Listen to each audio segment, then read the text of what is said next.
John जैसे ही अपनी शक्ल कैमरे में दिखाता है कोई इसे पीछे की तरफ खींच लेता है। इसके बाद वो वॉचर शीशे को भी तोड़ने लगते हैं, लेकिन तभी मैडलिन शीशे के सामने आ जाती है और वो वॉचर शांत हो जाते हैं। इन सब की वजह मीना थी, जिसने गड्ढे में जा करके एक रूल तोड़ दिया था। लेकिन यहाँ मीना अपनी गलती मान लेती है और सबसे माफी मांगती है। अगले दिन मैडलिन फिर से सभी चीजों को गड्ढे में फेंक देती है। अब वक्त ऐसे ही बीता जाता है, लेकिन जब सर्दियाँ आती हैं तो इन्हें जंगल में खाने को कुछ खास नहीं मिलता। वहीं अब जंगल भी इनके दिमाग पर असर करता जा रहा था और ये सब एक दूसरे के खिलाफ होते जा रहे थे। एक दिन हम सियारा को देखते हैं जो गड्ढे के पास खड़ी होकर मीना से कहती है, मैं इस गड्ढे में जाना चाहती हूँ क्योंकि वो वॉचर्स मेरे शौहर को इस गड्ढे में ले गए हैं। लेकिन यहाँ मीना कहती है कि ये तुम्हारा वहम है। इतने में इन्हें जैनल के चिल्लाने की आवाज आती है और जब ये जाकर देखती हैं तो पता चलता है कि जैनल ने मैडलिन को बांध दिया है और वो वहाँ से भाग रहा है। तभी जैनल को रोकने सियारा इसके पीछे जाती है और मीना मैडलिन को छुड़ाती है। अब सूरज ढलने वाला था, इसलिए मीना और मैडलिन इस रूम में जाने को दौड़ती हैं, लेकिन जैनल ने रूम का दरवाजा अंदर से बंद कर रखा था और वह दरवाजा खोल भी नहीं रहा था और ना ही सियारा को खोलने दे रहा था।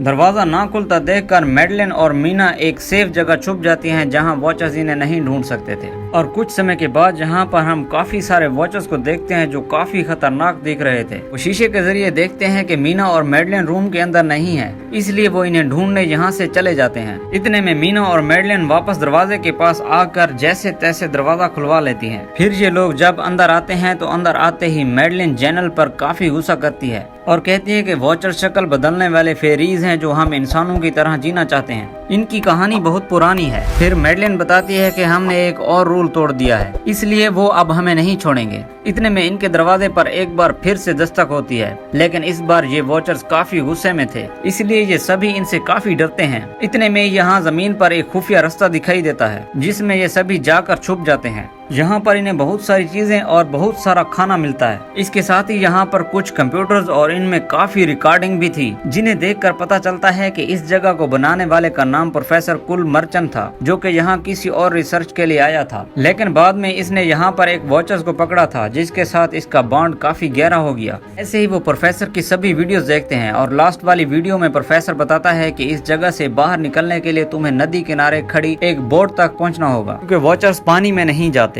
इसके बाद प्रोफेसर बताता है कि नदी तक जाने का रास्ता तुम्हें पक्षी बताएंगे, तुम इन पक्षियों को फॉलो करते हो यहाँ से निकल सकते हो और यहाँ से जाने के बाद मेरी रिसर्च को पूरी तरह से तबाह कर देना, क्योंकि कुछ बातें राज ही रहनी चाहिए। इतना कहने के बाद आखिर में प्रोफेसर अपने द्वारा पकड़े गए वॉचर्स के साथ साथ खुद को भी खत्म कर लेते हैं और फिर वीडियोस भी खत्म हो जाती हैं। अगली सुबह ये लोग वॉचर्स की इस सीमा तक पहुंचते हैं जहां से वो देवता इन्हें नदी के किनारे तक ले जाता है। रास्ता काफी लंबा था, इसलिए अंधेरा होने लगता है और कुछ वॉचर जमीन के बाहर आ जाते हैं और ये मैडलिन, मीना और सियारा यहाँ से बच निकलती हैं। अब कुछ समय बाद मीना प्रोफेसर की रिसर्च को खत्म करने इसी जगह जाती है। प्रोफेसर की रिसर्च रखी थी और यहाँ इसे पता चलता है कि बहुत सालों पहले इंसान और फेरीज एक साथ रहा करते थे। यहाँ तक कि इंसानों से इनके कुछ बच्चे भी थे जो रूप बदलने में माहिर थे, और जब इंसानों ने इन फेरीज को कैद किया तो इनके बच्चों का क्या हुआ ये किसी को नहीं पता। इसके बाद मीना सियारा के पास जाकर इसे सब कुछ बता देती है, लेकिन यहाँ फोटोज को देखते हुए ये पता चलता है कि मैडलिन जो थी वो प्रोफेसर की वाइफ थी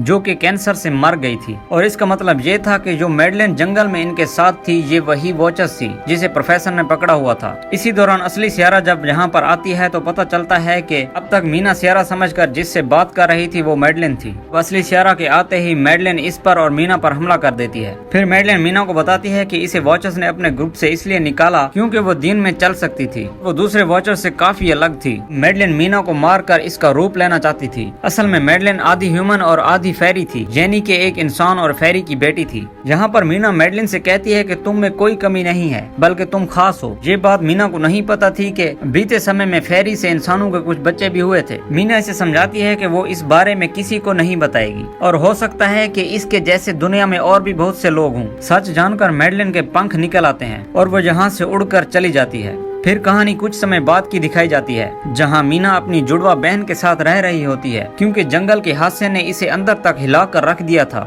यहाँ मीना की बहन इसे हंसा देती है कि सब ठीक हो जाएगा। आखिर में हम नीचे खड़ी एक बच्ची को देखते हैं जो कि मैडलिन ही थी और वो अभी तक मीना पर नजर रखे हुए थी और इसी के साथ ये मूवी खत्म हो जाती है।